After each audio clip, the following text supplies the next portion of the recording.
The Honour of Israel Gow. By G.K. Chesterton. A stormy evening of olive and silver was closing in, as Father Brown, wrapped in a grey Scotch plaid, came to the end of a grey Scotch valley and beheld the strange castle of Glengyle. It stopped one end of the glen or hollow like a blind alley, and it looked like the end of the world. Rising in steep roofs and spires of sea-green slate in the manner of the old French-Scotch chateaux, it reminded an Englishman of the sinister steeple-hats of witches in fairy tales, and the pine woods that rocked round the green turrets looked, by comparison, as black as numberless flocks of ravens. This note of a dreamy, almost a sleepy devilry, was no mere fancy from the landscape. For there did rest on the place one of those clouds of pride and madness and mysterious sorrow which lie more heavily on the noble houses of Scotland than on any other of the children of men. For Scotland has a double dose of the poison called heredity, the sense of blood in the aristocrat, and the sense of doom in the Calvinist. The priest had snatched a day from his business at Glasgow to meet his friend Flambeau, the amateur detective, who was at Glengyle Castle with another more formal officer investigating the life and death of the late Earl of Glengyle. That mysterious person was the last representative of a race whose valour, insanity, and violent cunning had made them terrible even among the sinister nobility of their nation in the 16th century. None were deeper in that labyrinthine ambition, in chamber within chamber of that palace of lies that was built up around Mary Queen of Scots. The rime in the countryside attested the motive and the result of their machinations candidly. As green sap to the simmer trees is red gold to the Ogilvies. For many centuries there had never been a decent lord in Glengyle Castle, and with the Victorian era one would have thought that all eccentricities were exhausted. The last Glengyle, however, satisfied his tribal tradition by doing the only thing that was left for him to do: he disappeared. I do not mean that he went abroad, by all accounts he was still in the castle, if he was anywhere. But though his name was in the church register and the big red peerage, nobody ever saw him under the sun. If anyone saw him it was a solitary manservant, something between a groom and a gardener. He was so deaf that the more businesslike assumed him to be dumb, while the more penetrating declared him to be half-witted. A gaunt, red-haired labourer, with a dogged jaw and chin, but quite blank blue eyes, he went by the name of Israel Gow, and was the one silent servant on that deserted estate. But the energy with which he dug potatoes, and the regularity with which he disappeared into the kitchen gave people an impression that he was providing for the meals of a superior, and that the strange earl was still concealed in the castle. If society needed any further proof that he was there, the servant persistently asserted that he was not at home. One morning the provost and the minister, for the Glengyles were Presbyterian, were summoned to the castle. There they found that the gardener, groom, and cook had added to his many professions that of an undertaker, and had nailed up his noble master in a coffin. With how much or how little further inquiry this odd fact was passed, did not as yet very plainly appear, for the thing had never been legally investigated till Flambeau had gone north 2 or 3 days before. By then the body of Lord Glengyle, if it was the body, had lain for some time in the little churchyard on the hill. As Father Brown passed through the dim garden and came under the shadow of the chateau, the clouds were thick and the whole air damp and thundery. Against the last stripe of the green-gold sunset he saw a black human silhouette, a man in a chimney-pot hat, with a big spade over his shoulder. The combination was queerly suggestive of a sexton, but when Brown remembered the deaf servant who dug potatoes, he thought it natural enough. He knew something of the Scotch peasant, he knew the respectability which might well feel it necessary to wear blacks for an official inquiry, he knew also the economy that would not lose an hour's digging for that. Even the man's start and suspicious stare as the priest went by were consonant enough with the vigilance and jealousy of such a type. The great door was opened by Flambeau himself, who had with him a lean man with iron grey hair and papers in his hand, Inspector Craven from Scotland Yard. The entrance hall was mostly stripped and empty, but the pale, sneering faces of 1 or 2 of the wicked Ogilvies looked down out of black periwigs and blackening canvas. Following them into an inner room, Father Brown found that the allies had been seated at a long oak table, of which their end was covered with scribbled papers, flanked with whiskey and cigars. Through the whole of its remaining length it was occupied by detached objects arranged at intervals, objects about as inexplicable as any objects could be. One looked like a small heap of glittering broken glass. Another looked like a high heap of brown dust. A third appeared to be a plain stick of wood. "You seem to have a sort of geological museum here," he said, as he sat down, jerking his head briefly in the direction of the brown dust and the crystalline fragments. "Not a geological museum," replied Flambeau, "say a psychological museum." "Oh, for the Lord's sake," cried the police detective laughing, "don't let's begin with such long words." "Don't you know what psychology means?" asked Flambeau with friendly surprise. "Psychology means being off your chump." "Still I hardly follow," replied the official. "Well," said Flambeau, with decision, "I mean that we've only found out one thing about Lord Glengyle. He was a maniac." The black silhouette of Gow with his top hat and spade passed the window, dimly outlined against the darkening sky. Father Brown stared passively at it and answered. "I can understand there must have been something odd about the man, or he wouldn't have buried himself alive, nor been in such a hurry to bury himself dead. But what makes you think it was lunacy?" "Well," said Flambeau, you just listen to the list of things Mr. Craven has found in the house. We must get a candle, said Craven, suddenly. A storm is getting up, and it's too dark to read. Have you found any candles? Asked Brown, smiling, among your oddities. Flambeau raised a grave face, and fixed his dark eyes on his friend. That is curious, too, he said. 25 candles, and not a trace of a candlestick. In the rapidly darkening room and rapidly rising wind, Brown went along the table to where a bundle of wax candles lay among the other scrappy exhibits. As he did so he bent accidentally over the heap of red-brown dust, and a sharp sneeze cracked the silence. Hello, he said, snuff. He took one of the candles, lit it carefully, came back and stuck it in the neck of the whiskey bottle. The unrestful night air, blowing through the crazy window, waved the long flame like a banner. And on every side of the castle they could hear the miles and miles of black pine wood seething like a black sea around a rock. I will read the inventory, began Craven gravely, picking up one of the papers, the inventory of what we found loose and unexplained in the castle. You are to understand that the place generally was dismantled and neglected, but 1 or 2 rooms had plainly been inhabited in a simple but not squalid style by somebody who was not the servant Gow. The list is as follows. First item. A very considerable hoard of precious stones, nearly all diamonds, and all of them loose, without any setting whatever. Of course, it is natural that the Ogilvies should have family jewels, but those are exactly the jewels that are almost always set in particular articles of ornament. The Ogilvies would seem to have kept theirs loose in their pockets, like coppers. Second item. Heaps and heaps of loose snuff, not kept in a horn, or even a pouch, but lying in heaps on the mantelpieces, on the sideboard, on the piano, anywhere. It looks as if the old gentleman would not take the trouble to look in a pocket or lift a lid. Third item. Here and there about the house curious little heaps of minute pieces of metal, some like steel springs and some in the form of microscopic wheels. As if they had gutted some mechanical toy. Fourth item. The wax candles, which have to be stuck in bottlenecks because there is nothing else to stick them in. Now I wish you to note how very much queerer all this is than anything we anticipated. For the central riddle we are prepared, we have all seen at a glance that there was something wrong about the last Earl. We have come here to find out whether he really lived here, whether he really died here, whether that red-haired scarecrow who did his burying had anything to do with his dying. But suppose the worst in all this, the most lurid or melodramatic solution you like. Suppose the servant really killed the master, or suppose the master isn't really dead, or suppose the master is dressed up as the servant, or suppose the servant is buried for the master. Invent what Wilkie Collins tragedy you like, and you still have not explained a candle without a candlestick, or why an elderly gentleman of good family should habitually spill snuff on the piano. The core of the tale we could imagine, it is the fringes that are mysterious. By no stretch of fancy can the human mind connect together snuff and diamonds and wax and loose clockwork. I think I see the connection, said the priest. This Glengyle was mad against the French Revolution. He was an enthusiast for the Ancien Regime, and was trying to reenact literally the family life of the last Bourbons. He had snuff because it was the 18th century luxury, wax candles, because they were the 18th century lighting, the mechanical bits of iron represent the locksmith hobby of Louis XVI, the diamonds are for the diamond necklace of Marie Antoinette. Both the other men were staring at him with round eyes. What a perfectly extraordinary notion, cried Flambeau. Do you really think that is the truth? I am perfectly sure it isn't, answered Father Brown, only you said that nobody could connect snuff and diamonds and clockwork and candles. I give you that connection offhand. The real truth, I am very sure, lies deeper. He paused a moment and listened to the wailing of the wind in the turrets. Then he said, the late Earl of Glengyle was a thief. He lived a second and darker life as a desperate housebreaker. He did not have any candlesticks because he only used these candles cut short in the little lantern he carried. The snuff he employed as the fiercest French criminals have used pepper, to fling it suddenly in dense masses in the face of a captor or pursuer.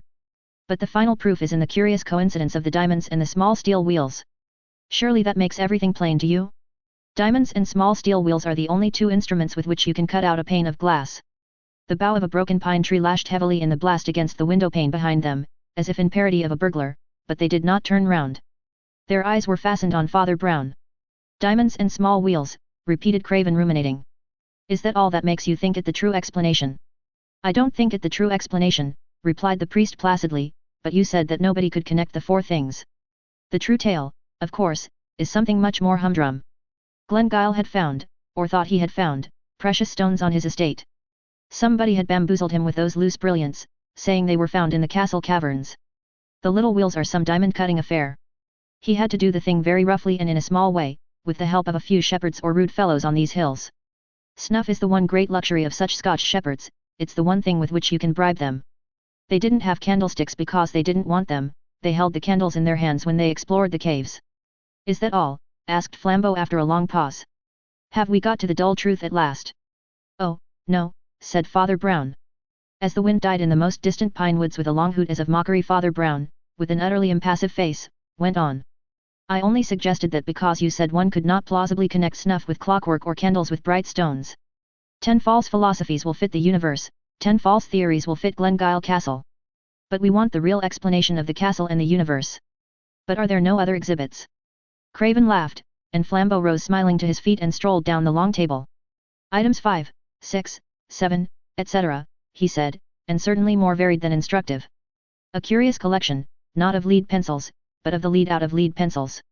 A senseless stick of bamboo, with the top rather splintered. It might be the instrument of the crime. Only, there isn't any crime. The only other things are a few old missals and little Catholic pictures, which the Ogilvies kept, I suppose, from the Middle Ages, their family pride being stronger than their Puritanism. We only put them in the museum because they seem curiously cut about and defaced. The heady tempest without drove a dreadful rack of clouds across Glengyle and threw the long room into darkness as Father Brown picked up the little illuminated pages to examine them. He spoke before the drift of darkness had passed, but it was the voice of an utterly new man. Mr. Craven, said he, talking like a man 10 years younger, you have got a legal warrant, haven't you, to go up and examine that grave? The sooner we do it the better, and get to the bottom of this horrible affair. If I were you I should start now. Now, repeated the astonished detective, and why now? Because this is serious, answered Brown, this is not spilt snuff or loose pebbles, that might be there for 100 reasons. There is only one reason I know of for this being done, and the reason goes down to the roots of the world. These religious pictures are not just dirted or torn or scrawled over, which might be done in idleness or bigotry, by children or by Protestants. These have been treated very carefully, and very queerly. In every place where the great ornamented name of God comes in the old illuminations it has been elaborately taken out. The only other thing that has been removed is the halo round the head of the child Jesus. Therefore, I say, let us get our warrant and our spade and our hatchet, and go up and break open that coffin. What do you mean? Demanded the London officer. I mean, answered the little priest, and his voice seemed to rise slightly in the roar of the gale. I mean that the great devil of the universe may be sitting on the top tower of this castle at this moment, as big as 100 elephants, and roaring like the apocalypse. There is black magic somewhere at the bottom of this. Black magic, repeated Flambeau in a low voice, for he was too enlightened a man not to know of such things, but what can these other things mean? Oh, something damnable, I suppose, replied Brown impatiently. How should I know? How can I guess all their mazes down below? Perhaps you can make a torture out of snuff and bamboo. Perhaps lunatics lust after wax and steel filings. Perhaps there is a maddening drug made of lead pencils. Our shortest cut to the mystery is up the hill to the grave. His comrades hardly knew that they had obeyed and followed him till a blast of the night wind nearly flung them on their faces in the garden. Nevertheless they had obeyed him like automata, for Craven found a hatchet in his hand, and the warrant in his pocket. Flambeau was carrying the heavy spade of the strange gardener, Father Brown was carrying the little gilt book from which had been torn the name of God.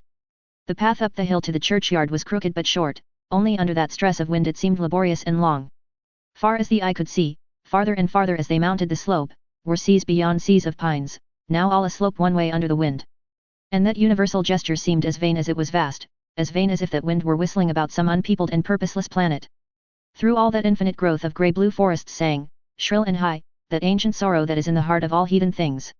One could fancy that the voices from the underworld of unfathomable foliage were cries of the lost and wandering pagan gods, gods who had gone roaming in that irrational forest, and who will never find their way back to heaven. You see, said Father Brown in low but easy tone, Scotch people before Scotland existed were a curious lot. In fact, they're a curious lot still. But in the prehistoric times I fancy they really worshipped demons.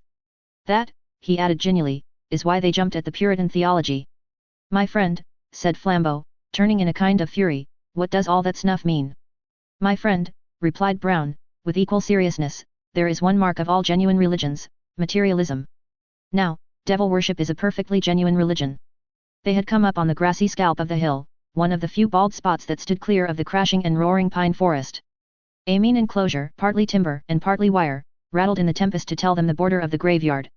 But by the time Inspector Craven had come to the corner of the grave, and Flambeau had planted his spade point downwards and leaned on it, they were both almost as shaken as the shaky wood and wire. At the foot of the grave grew great tall thistles, grey and silver in their decay. Once or twice, when a ball of thistledown broke under the breeze and flew past him, Craven jumped slightly as if it had been an arrow. Flambeau drove the blade of his spade through the whistling grass into the wet clay below. Then he seemed to stop and lean on it as on a staff. Go on, said the priest very gently. We are only trying to find the truth. What are you afraid of? I am afraid of finding it, said Flambeau. The London detective spoke suddenly in a high crowing voice that was meant to be conversational and cheery. I wonder why he really did hide himself like that. Something nasty, I suppose. Was he a leper? Something worse than that, said Flambeau. And what do you imagine, asked the other, would be worse than a leper? I don't imagine it, said Flambeau. He dug for some dreadful minutes in silence, and then said in a choked voice, I'm afraid of his not being the right shape. Nor was that piece of paper, you know, said Father Brown quietly, and we survived even that piece of paper. Flambeau dug on with a blind energy. But the tempest had shouldered away the choking grey clouds that clung to the hills like smoke and revealed grey fields of faint starlight before he cleared the shape of a rude timber coffin, and somehow tipped it up upon the turf. Craven stepped forward with his axe, a thistle-top touched him, and he flinched. Then he took a firmer stride, and hacked and wrenched with an energy like Flambeau's till the lid was torn off, and all that was there lay glimmering in the grey starlight. Bones, said Craven, and then he added, but it is a man, as if that were something unexpected. Is he? Asked Flambeau in a voice that went oddly up and down, is he all right? Seems so, said the officer huskily, bending over the obscure and decaying skeleton in the box. Wait a minute. A vast heave went over Flambeau's huge figure. And now I come to think of it, he cried, why in the name of madness shouldn't he be all right? What is it gets hold of a man on these cursed cold mountains? I think it's the black, brainless repetition, all these forests, and over all an ancient horror of unconsciousness. It's like the dream of an atheist. Pine trees and more pine trees and millions more pine trees. God, cried the man by the coffin, but he hasn't got a head. While the others stood rigid, the priest, for the first time, showed a leap of startled concern. No head, he repeated. No head, as if he had almost expected some other deficiency. Half-witted visions of a headless baby born to Glengyle, of a headless youth hiding himself in the castle, of a headless man pacing those ancient halls or that gorgeous garden, passed in panorama through their minds. But even in that stiffened instant the tale took no root in them and seemed to have no reason in it. They stood listening to the loud woods and the shrieking sky quite foolishly, like exhausted animals. Thought seemed to be something enormous that had suddenly slipped out of their grasp. There are 3 headless men, said Father Brown, standing round this open grave. The pale detective from London opened his mouth to speak, and left it open like a yokel, while a long scream of wind tore the sky. Then he looked at the axe in his hands as if it did not belong to him, and dropped it. Father, said Flambeau in that infantile and heavy voice he used very seldom, what are we to do? His friend's reply came with the pent promptitude of a gun going off. Sleep, cried Father Brown. Sleep. We have come to the end of the ways. Do you know what sleep is? Do you know that every man who sleeps believes in God? It is a sacrament, for it is an act of faith and it is a food. And we need a sacrament, if only a natural one. Something has fallen on us that falls very seldom on men, perhaps the worst thing that can fall on them. Craven's parted lips came together to say, what do you mean?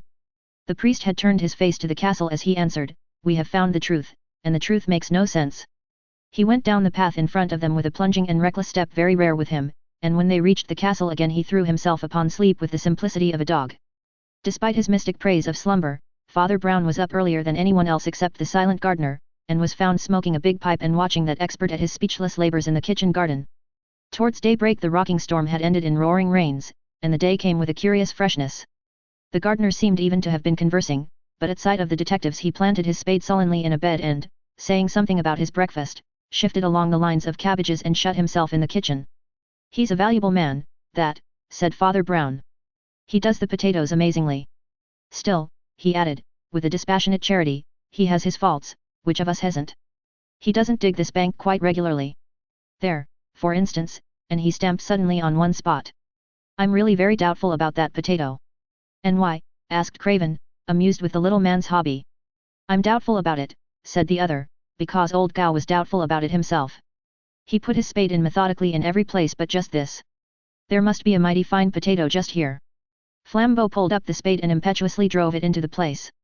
He turned up, under a load of soil, something that did not look like a potato, but rather like a monstrous, overdomed mushroom.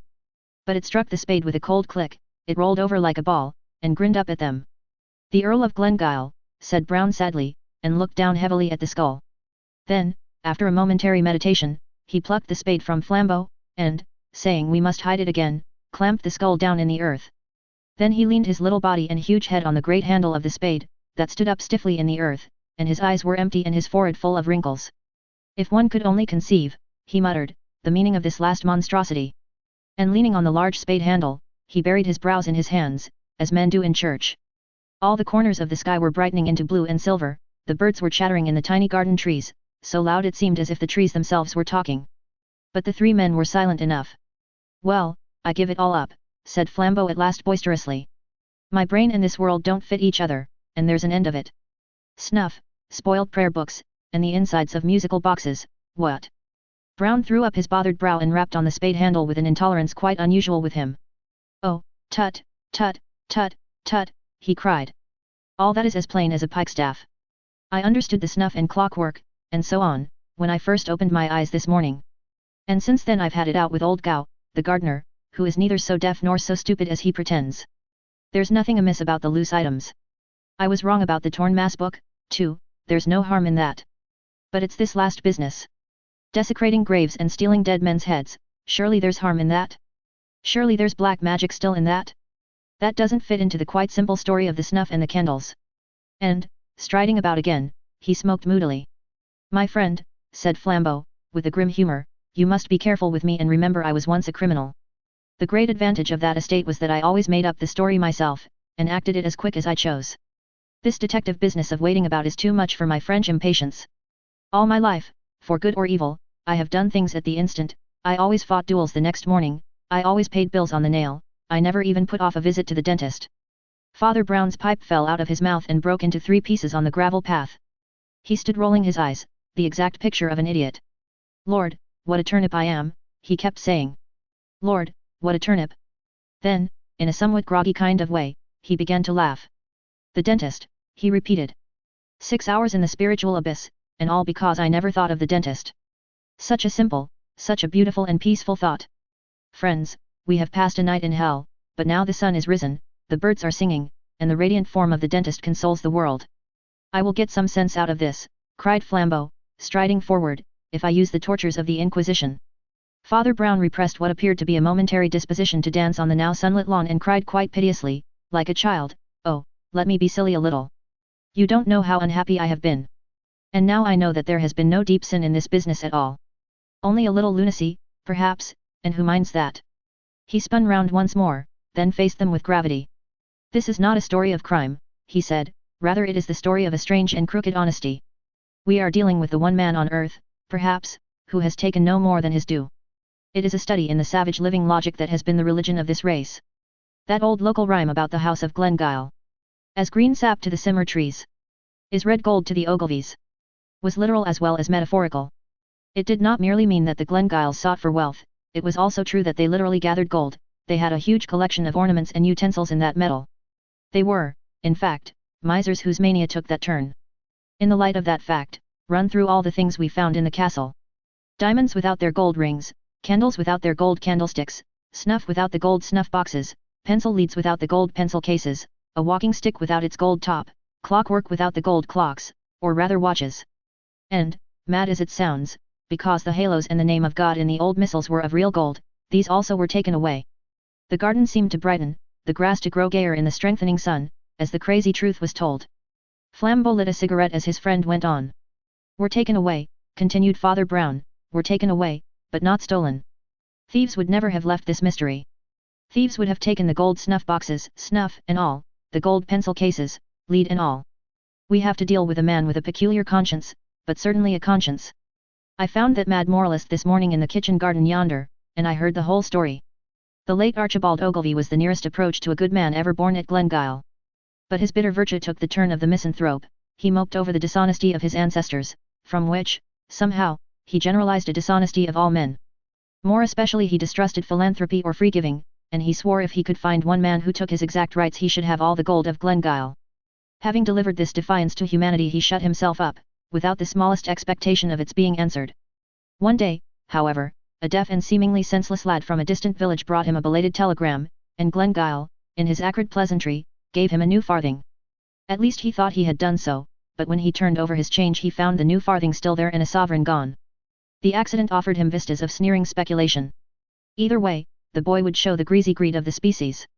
Either he would vanish, a thief stealing a coin, or he would sneak back with it virtuously, a snob seeking a reward. In the middle of that night Lord Glengyle was knocked up out of his bed, for he lived alone, and forced to open the door to the deaf idiot. The idiot brought with him, not the sovereign, but exactly 19 shillings and 11 pence 3 farthings in change. Then the wild exactitude of this action took hold of the mad lord's brain like fire. He swore he was Diogenes, that had long sought an honest man, and at last had found one. He made a new will, which I have seen. He took the literal youth into his huge, neglected house, and trained him up as his solitary servant and, after an odd manner, his heir. And whatever that queer creature understands, he understood absolutely his lord's two fixed ideas, first, that the letter of right is everything, and second, that he himself was to have the gold of Glengyle. So far, that is all, and that is simple. He has stripped the house of gold, and taken not a grain that was not gold, not so much as a grain of snuff. He lifted the gold leaf off an old illumination, fully satisfied that he left the rest unspoilt. All that I understood, but I could not understand this skull business. I was really uneasy about that human head buried among the potatoes. It distressed me, till Flambeau said the word. It will be all right. He will put the skull back in the grave, when he has taken the gold out of the tooth. And, indeed, when Flambeau crossed the hill that morning, he saw that strange being, the just miser, digging at the desecrated grave, the plaid round his throat thrashing out in the mountain wind, the sober top hat on his head.